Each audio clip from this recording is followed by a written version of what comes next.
The town of Dolan, nestled in the heart of the Cascades, was a place of serenity and beauty. Its streets, lined with old oaks and maples, gave way to quaint houses, each with its own story. One such house, standing on the corner of Elm Street, was a two-story relic from the early 1900s, complete with a small attic on the third floor. It was to this house that Michael Evans moved, seeking solace after the tragic loss of his wife, Emily. Michael was 35, a man once full of life and laughter, now a shadow of his former self. Emily's death in a traffic accident had shattered his world. Desperate to escape the memories that haunted their shared apartment, he bought the old house in Dolan, hoping for a fresh start in a place where no one knew his past. The first few days were uneventful. Michael spent his time unpacking, arranging furniture, and getting to know his new surroundings. The house, despite its age, had a certain charm. The hardwood floors creaked underfoot, the walls were lined with vintage wallpaper, and the attic, though small, had a mysterious allure. On the fourth night, as Michael was preparing for bed, he heard it for the first time, a soft whisper, barely audible, yet unmistakable. He froze, listening intently. The voice was familiar, hauntingly so. It was Emily's. "Michael," the voice whispered, a faint echo that sent shivers down his spine. He shook his head, attributing it to his grief and exhaustion. Climbing into bed, he pulled the covers tight and willed himself to sleep. The next morning, Michael awoke with a sense of unease.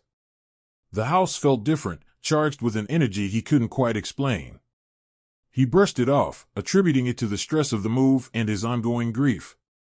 Determined to settle in, he decided to explore the attic. The narrow staircase creaked as he ascended, the air growing cooler with each step. The attic was small, with a single window that let in a sliver of light. Dust motes danced in the beam, and old trunks and boxes lined the walls. As he rummaged through the forgotten relics, a sense of nostalgia washed over him. One trunk, in particular, caught his eye. It was covered in a thick layer of dust, and the brass lock was tarnished with age. He pried it open, revealing a collection of old photographs, letters, and trinkets. Among them was a locket, identical to the one he had given Emily on their first anniversary. His heart pounded as he held the locket in his hand. It couldn't be the same one, he had buried it with her. A chill ran down his spine, and he hastily closed the trunk, retreating from the attic. Over the next few days, the sense of Emily's presence grew stronger. Objects would move inexplicably, his keys would be on the kitchen counter one moment and in the living room the next. The smell of her favorite perfume would waft through the air, lingering long after he had closed the bottle he kept as a memento. One evening, as he sat in the living room reading, the lights flickered. He looked up, feeling a sudden drop in temperature. The room grew dim, and in the shadows, he saw a figure. It was fleeting, almost transparent, but unmistakably Emily. "Michael," the voice echoed again, this time more insistent. He dropped the book, his hands trembling. "Emily," he called out, his voice cracking. But there was no response. The light steadied, and the room returned to normal. Michael sat there, heart racing, unable to shake the feeling that Emily was trying to reach out to him.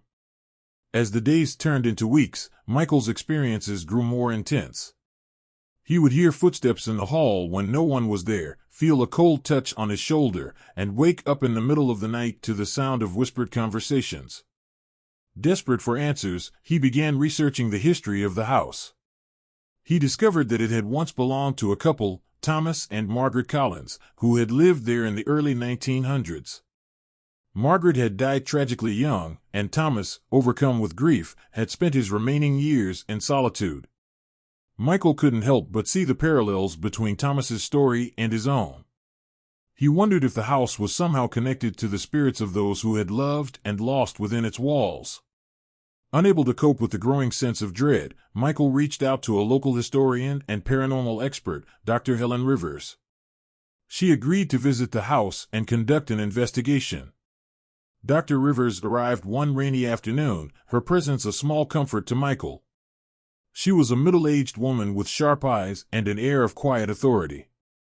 As she walked through the house, she made notes and took readings with her equipment. This house has a strong residual energy, she said, her voice calm but serious. It's possible that the spirits of those who lived here before are still present. Michael swallowed hard. Is it possible that Emily is here? Trying to communicate with me? Dr. Rivers considered this for a moment. Grief can create powerful connections. It's possible that Emily's spirit has been drawn to you, or that your grief is manifesting these experiences.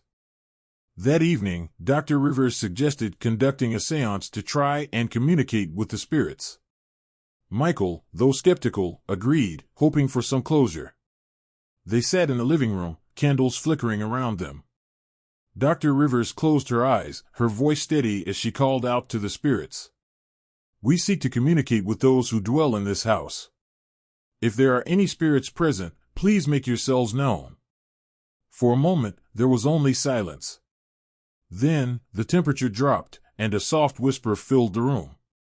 Michael, the voice said, clear and unmistakable. Tears filled Michael's eyes. Emily, is that you? The candles flickered wildly, and a cold breeze swept through the room. Dr. Rivers's eyes snapped open. Something is here. The air grew heavy, and the shadows in the room seemed to deepen. Michael felt a presence beside him, a cold hand on his shoulder. Michael, the voice whispered again, this time more urgent. He turned, but there was no one there. The room seemed to close in on him, and he struggled to breathe. Dr. Rivers's voice cut through the haze. We need to end this. Now. She broke the circle, and the room returned to normal.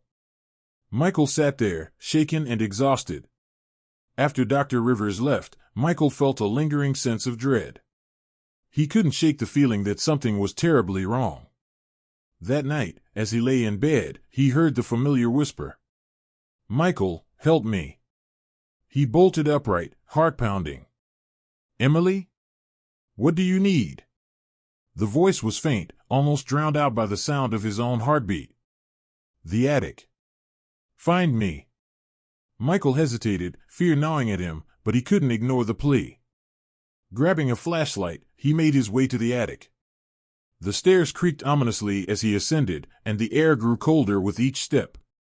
He pushed open the attic door and shone the flashlight around. The beam illuminated the old trunk, the dust-covered relics, and the single window. Michael, the voice whispered, louder now. I'm here. He followed the sound to the trunk and opened it again. Inside, among the old photographs and letters, he found a hidden compartment. His hands trembled as he pried it open, revealing a small, ornate box. Inside the box was a locket, identical to Emily's, and a letter. He unfolded the letter, his heart racing. My dearest Thomas, it began. I fear that I am losing my mind. The house speaks to me, whispers to me, and I feel a presence I cannot explain. I am so frightened, but I cannot leave. I am bound to this place, to you, forever. The letter was signed by Margaret Collins. Michael's blood ran cold. He realized that the house had a dark history, one that was repeating itself through him. In the days that followed, Michael's experiences grew more intense. The whispers became more frequent, the sense of being watched more oppressive. He felt trapped, unable to escape the house's grip. One stormy night, as thunder rumbled and lightning flashed, Michael found himself drawn to the attic once more. He ascended the stairs, feeling the weight of unseen eyes upon him. Michael, the voice called, clear and desperate. Please, help me. He reached the attic and shone the flashlight around. The beam landed on the old trunk, which now seemed to pulse with a dark energy. Open it, the voice urged. Michael hesitated, fear clawing at him, but he couldn't resist. He opened the trunk and saw the locket and letter. As he touched them, a wave of cold swept through him. Suddenly, the attic door slammed shut, and the room was plunged into darkness. Michael's flashlight flickered and died, leaving him in pitch black. Michael, the voice whispered, now all around him. You must help me. He felt a cold hand on his shoulder, then another on his arm. Panic surged through him as the hands tightened, pulling him into the darkness. No, he screamed, struggling against the unseen forces. The attic seemed to close in on him, the darkness suffocating. He felt himself being dragged toward the small window, the only source of light. "Michael, join me," the voice whispered, seductive and terrifying. He fought with all his strength, but the hands were relentless. Just as he was about to be pulled through the window, the door burst open, and a blinding light flooded the attic. Michael collapsed to the floor, gasping for breath. The hands released him, and the room returned to normal. He lay there, trembling and exhausted. Michael knew he couldn't stay in the house any longer. He had to leave, to escape the darkness that haunted him. But as he packed his belongings, the whispers continued, a constant reminder that the house would never let him go.